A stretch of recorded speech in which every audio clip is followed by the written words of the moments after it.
নমস্কার দিদিভাই দাদাভাইরা, সাধনা রান্নাঘরে তোমাদের সবাইকে স্বাগত। আজকে আবারও তোমাদের সামনে চলে আসলাম রেসিপি নিয়ে। আজকের রেসিপি হলো ছোলা কচু আর আলু দিয়ে ইলিশ মাছের ঝোল রান্না করব। এই রান্নাটা কিন্তু খুবই সুস্বাদু হয় আর খেতেও খুব ভালো লাগে। তো প্রথমে আমি ছোলা কচু আর আলুগুলোকে কেটে নেব। এই দেখো, গোটা আমি কিন্তু টাটকা গাছ সমেত একটা ছোলা কচু কিনে নিয়ে এসেছি। তো এই ডাঁটিগুলোকে আমি কেটে রেখে দেবো, পরে রান্না করে খাবো। আর এই যে ছোলা কচুটা আছে, এই অংশটাকে রান্না করে আজকে তোমাদের সঙ্গে শেয়ার করব। আর এই দেখো, লতি হয়েছে, ছোলা কচুর কিন্তু লতি বেরিয়েছে। তো চলো আগে ছোলা কচুটাকে আমি কেটে নেব।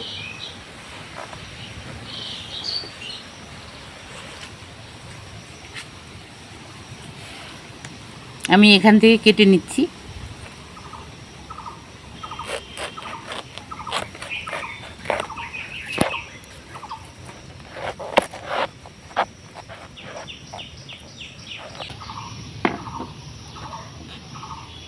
এই দেখো, আমি কেটে নিলাম। এই ছোলা কচুটাকে আমি রান্না করব, আর এটাকে আমি রেখে দেব, অন্যদিন রান্না করে খাবো। এটাকে আমি রেখে দিচ্ছি।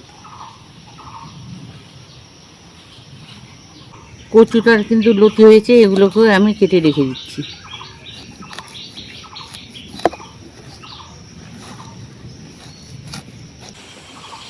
ছোলা কচুর এই ছিবড়াটাকে আমি কেটে বাদ দিয়ে দিব, আর শিকড়গুলোকেও কেটে বাদ দিয়ে দিব। ছুরি দিয়ে আমি এইভাবে কেটে নিচ্ছি।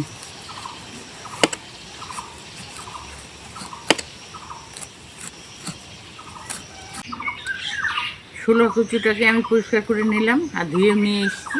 এখন এটাকে আমি 2 পিস করে কেটে নেব।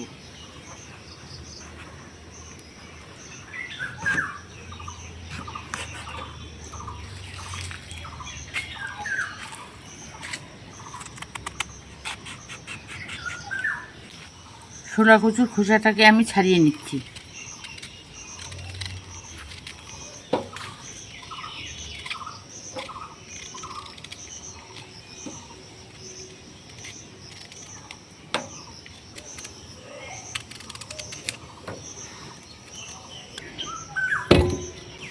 ছোলা কচুর খোসাটাকে আমি কেটে ফেলে দিলাম।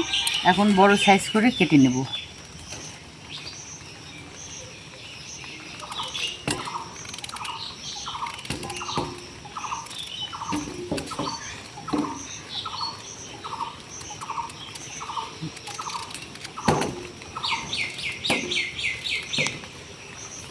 এই দেখো, এরকম বড় সাইজ করে আমি কেটে নিচ্ছি।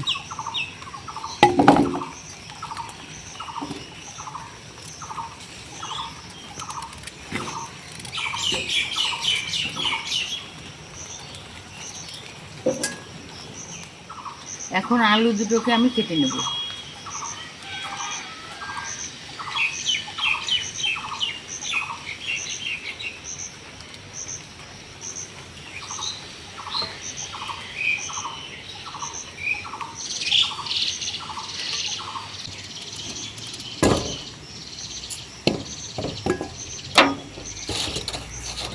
এই দেখো, আলু আর ছোলা কচু কাটা আমার হয়ে গেল। এখন সবজিগুলোকে আমি ভালোভাবে ধুয়ে নেব।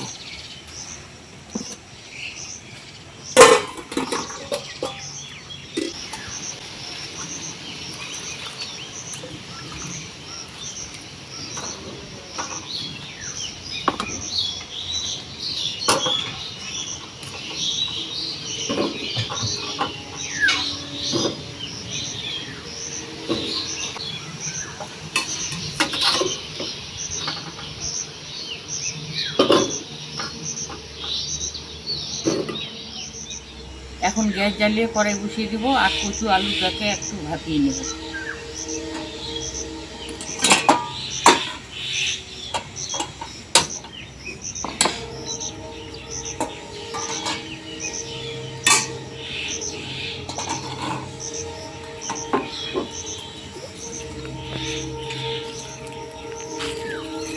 কচু আলুতে জল দিয়ে দেবো।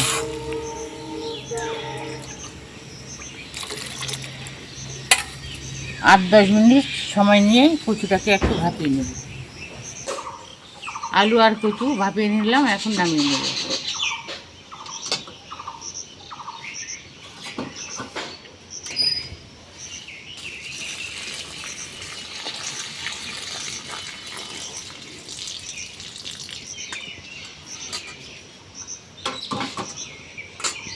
এখন ঠান্ডা জল দিয়ে ভালোভাবে কচু আলুগুলোকে ধুয়ে দেবো।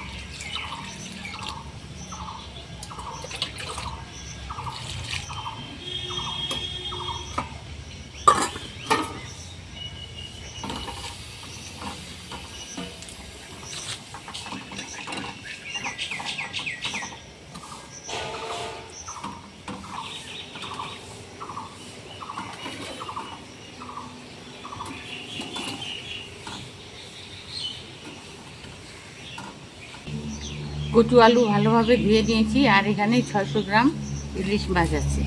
এগুলোকে আমি বাড়ি থেকে ভালোভাবে ধুয়ে নিয়ে এসেছি। এখন লবণ হলুদ দিয়ে ভালোভাবে মেখে নেব। স্বাদ মতো নুন,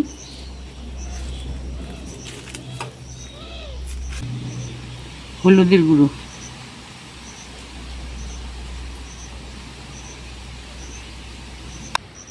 এখন ভালোভাবে হাত দিয়ে মেখে নেব।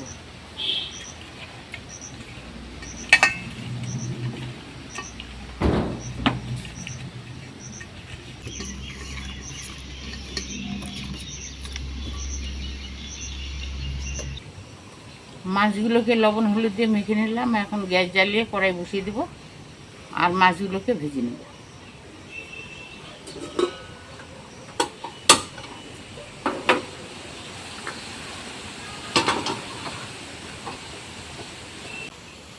কড়াই গরম হয়ে এসে দিয়ে দেবো সরষের তেল।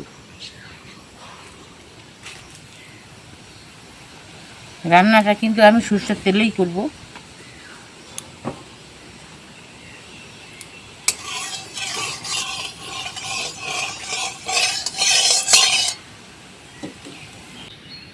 আমি 2 ভাগে মাছগুলোকে ভেজে নেব।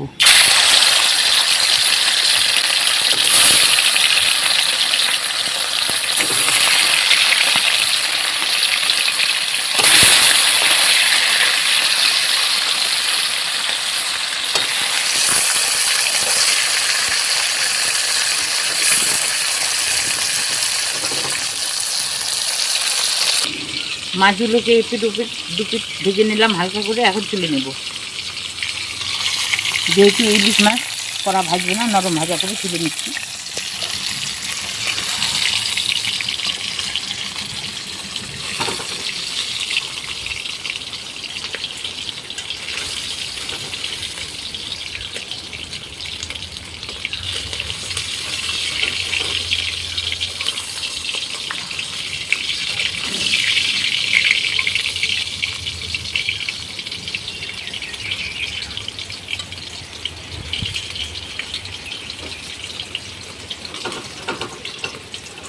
বাকি মাছগুলোকে একই রকম করে ভেজে নেব।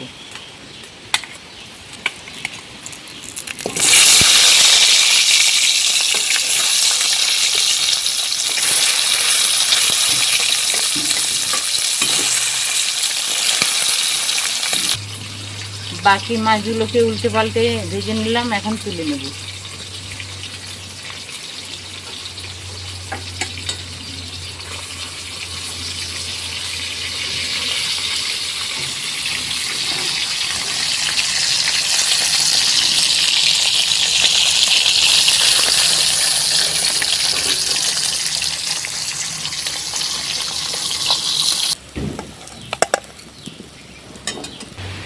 মাছ ভাজা তেলে আর একটু তেল দিয়ে দিচ্ছি। এখন ফোড়ন করে নেব। ফোড়নে দিয়ে দিচ্ছি জিরা, একটা ফাটিয়ে নেওয়া শুকনো লঙ্কা, 2টা তেজপাতা, একটু নেড়ে চেড়ে দেব।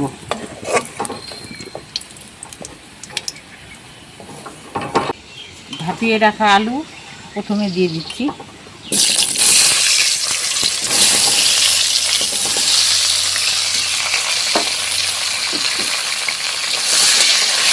5 মিনিট সময় নিয়ে একটু আলুগুলোকে ভেজে নেব।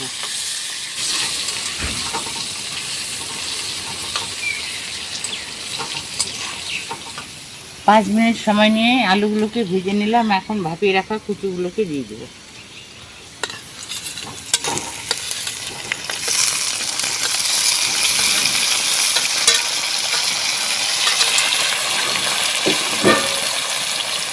আলু সহকারে কুচুগুলোকে একসঙ্গে মিশিয়ে নেব।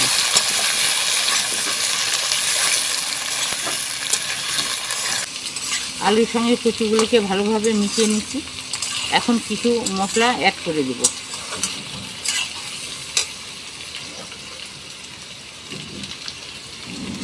এখানে সামান্য একটু আদা বাটা আছে, একটু জিরা গুঁড়ো আর লঙ্কার গুঁড়ো একসঙ্গে দিয়ে দিচ্ছি।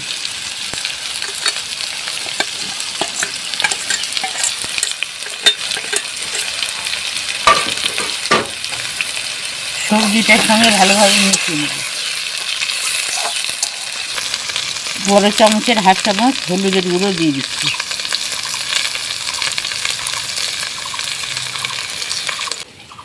স্বাদ মতো নুন দিয়ে দিচ্ছি।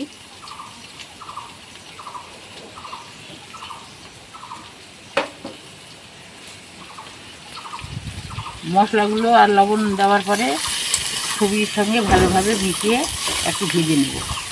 মশলাগুলো দেওয়ার পরে সবজিটাকে কিছুক্ষণ ভেজে নিলাম। এখন কষিয়ে আনার জন্য একটু জল দিয়ে দেব।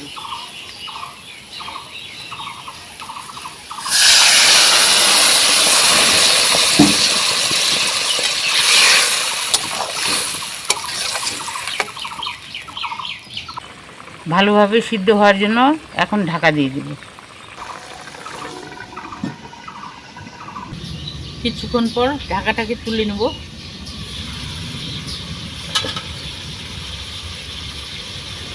কষানোর জন্য যে জল দিয়েছি, এই দেখো জলটা শুকিয়ে গেছে।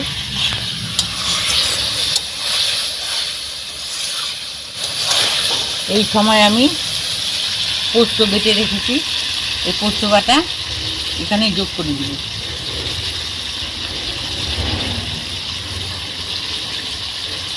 বাটিটাকে ধুয়ে জলটা দিয়ে দিচ্ছি।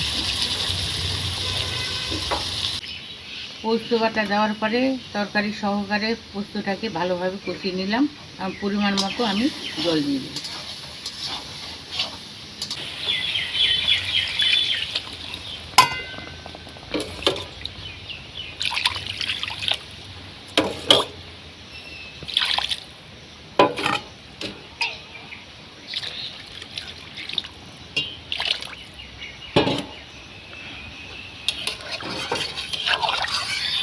জল দেওয়ার পরে একটু নেড়ে চেড়ে দিচ্ছি।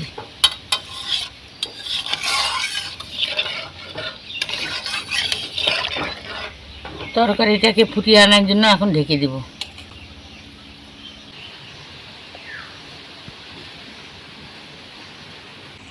কিছুক্ষণ পর ঢাকাটাকে তুলে নেব।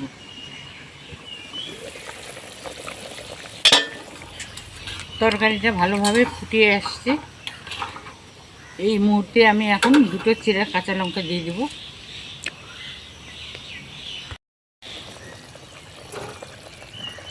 কাঁচা লঙ্কা দুটো দেওয়ার পরে আর একটু তরকারিটাকে ভালোভাবে নেড়ে ছেড়ে দেব। আবারও ঢাকা দিয়ে দিচ্ছি। কিছুক্ষণ পর ঢাকাটা তুলে নেব আর তরকারিটাকে দেখে নেব।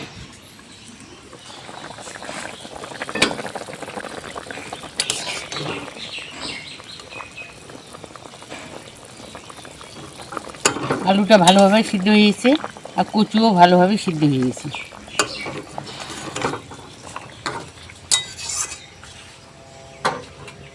এখন ইলিশ মাছগুলোকে তরকারিতে ছেড়ে দেব।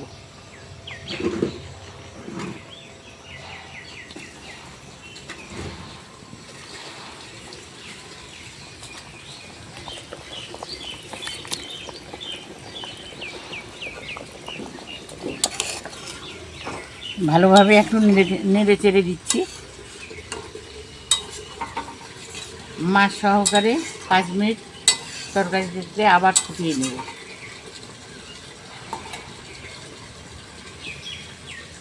আর ঢাকাতে কোনো রকম দিচ্ছি না, ঢাকা ছাড়াই 5 মিনিট ফুটিয়ে নেব।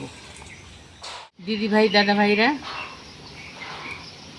ইলিশ মাছ দেওয়ার পরে মাছ সহকারে তরকারিটাকে 5 মিনিট সময় নিয়ে ফুটিয়ে নিলাম। তরকারিটা হয়ে গেছে, গ্যাসের জালটাকে এখন অফ করে দেব।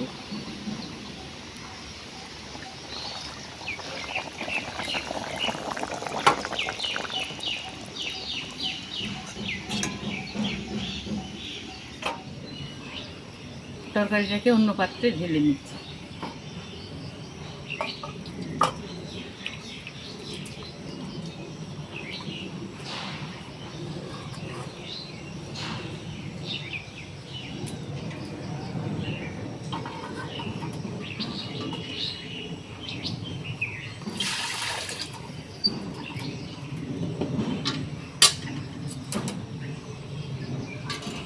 দিদিভাই দাদাভাইরা, ছোলা কচু আলু আর ইলিশ মাছ দিয়ে রান্নাটা আমার কমপ্লিট হয়ে গেছে। তোমরা কে ছোলা কচু আলু আর ইলিশ মাছ দিয়ে ঝোল খেয়েছো কমেন্টে আমাকে জানাবে। আর যারা খাওনি আমার মতো করে রান্না করে খাবে, আশা করি ভালো লাগবে। আর এই রান্নাটা কিন্তু খুবই সুস্বাদু হয়। তো এই রান্নাটা দেখে যদি তোমাদের ভালো লেগে থাকে অবশ্যই লাইক করবে, কমেন্ট করবে, বেশি বেশি করে শেয়ার করবে, আর আমার চ্যানেলটাকে সাবস্ক্রাইব করে দিয়ে আমার পাশে থাকবে। আজকের জন্য রান্নাটা এখানেই শেষ করে দিচ্ছি। তোমরা ভালো থেকো, সুস্থ থেকো, আমিও ভালো থাকার সুস্থ থাকার চেষ্টা করবো। টাটা।